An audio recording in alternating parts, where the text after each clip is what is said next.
दुनिया भर के बड़े बड़े इकोनॉमिक फोरकास्ट करने वाले इंस्टीट्यूशंस हों या फिर इकोनॉमिस्ट्स हों, सबका ये कहना है कि कोविड-19 का दुनिया भर की इकोनॉमी पे काफ़ी नेगेटिव असर देखने को मिलने वाला है। अब इंडिया क्योंकि एक एमर्जिंग इकोनॉमी है, इसीलिए आईएमएफ का ये फोरकास्ट है कि साल 2020-21 में हमारी जीडीपी ग्रोथ 1.5% के आसपास रहने वाली है। तो आइए हम ये जानने की कोशिश करते हैं कि कोविड-19 का हमारे देश पे अभी तक क्या असर पड़ा है।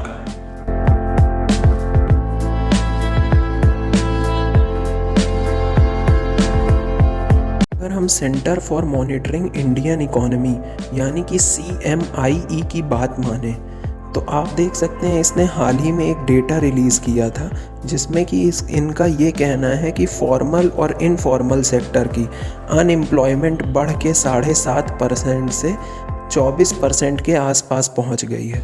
यानी मार्च में हमारे देश में 7.5% ही अनएम्प्लॉयमेंट थी, जो कि अप्रैल में बढ़ के 24% के आसपास हो गई है। और ये आपको डार्क ब्लू लाइन से दिख रहा है। वहीं लाइट ब्लू लाइन से इन्होंने ये दिखाया है कि लेबर फोर्स पार्टिसिपेशन हमारे देश में कैसे घट रहा है। लेबर फोर्स पार्टिसिपेशन 43% के आसपास से घट के 36% आ गया है।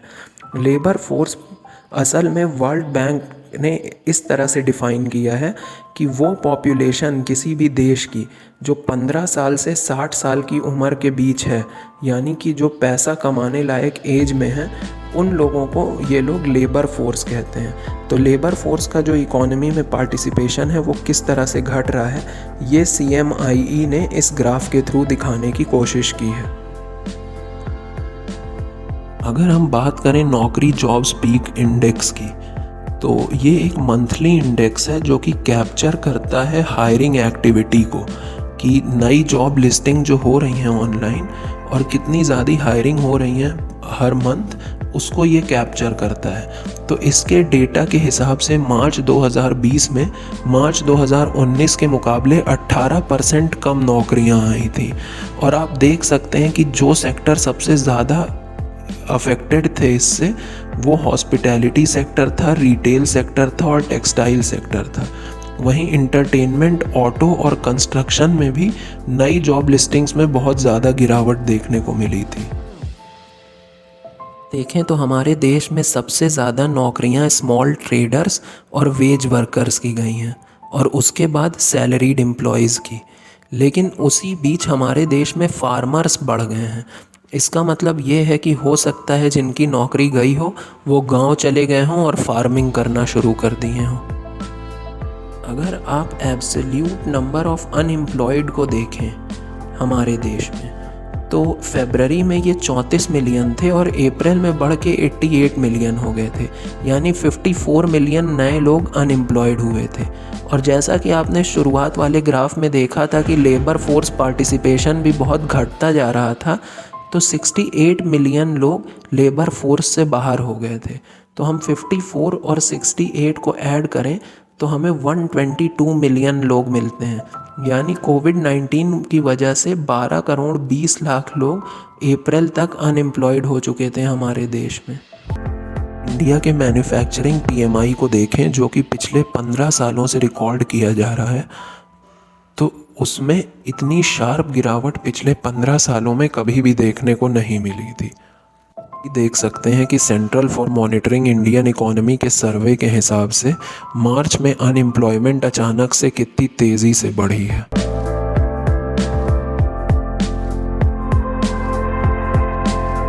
आप हमारे देश में पिछले 40 साल में आए 4 इकोनॉमिक बूम्स को देखें तो ये चारों इकोनॉमिक बूम्स कभी भी बिना US में रिसेशन आए नहीं आए। तो यानी कि हमारे देश में हमेशा इकोनॉमिक बूम आने के लिए US में रिसेशन आना ज़रूरी है। आइए हम जानने की कोशिश करते हैं कि ऐसा क्यों है। इसकी सबसे पहली वजह है सस्ते क्रूड ऑयल प्राइसेस। यानी कि जब भी US में रिसेशन आता है, क्रूड ऑयल के दाम बहुत ज़्यादा गिर जाते हैं और हमारे देश को सस्ते में तेल मिलता है। अब क्रूड ऑयल से ही पेट्रोल बनता है और उससे ही डीजल बनता है। और किसी भी देश में इकोनॉमी को ग्रो करने के लिए लॉजिस्टिक्स सर्विसेज का होना बहुत ज़रूरी है और लॉजिस्टिक्स को पेट्रोल और डीजल की ज़रूरत होती है।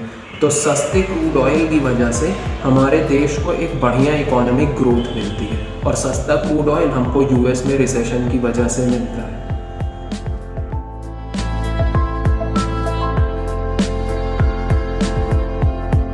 उसकी वजह है सस्ता पैसा। जब भी यूएस में रिसेशन आता है, लॉन्ग टर्म बॉन्ड यील्ड्स बहुत ज़्यादा गिर जाती हैं। अब यूएस के फंड मैनेजर्स को अपने क्लाइंट्स के लिए पैसा तो बनाना होता है, तो वो कुछ पैसा एमर्जिंग इकोनॉमी में डालने की सोचते हैं। एमर्जिंग इकोनॉमी में सबसे ज़्यादा पॉलिटिकल स्टेबिलिटी वाला देश उनको इंडिया मिलता है, तो वो इंडिया की स्टॉक मार्केट्स में बहुत ज़्यादा पैसा डालते हैं, जिसकी वजह से कंपनीज़ को चीप फंडिंग मिलती है, हमको सस्ते में पैसा मिलता है, और वो हमारी इकोनॉमी के लिए बहुत अच्छा होता है।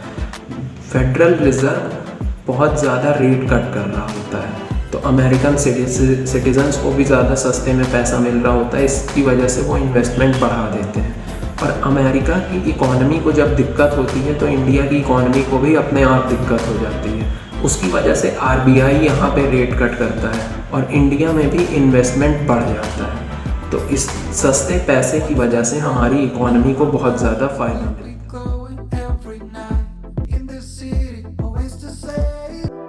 सस्ते तेल की बात है, आपको स्क्रीन पे जो मैप दिख रहा है, इस पे जो रेड डॉट्स हैं, ये शिप्स हैं, और शिप्स के असल में टैंकर्स हैं जिन पे कि क्रूड ऑयल लदा हुआ है। ये समुंदर में वेट कर रहे हैं इस बात का कि ये क्रूड ऑयल को डिलीवर कर पाएँ, क्योंकि इनको अभी किसी देश में कोविड-19 की वजह से एंट्री नहीं मिल रही है।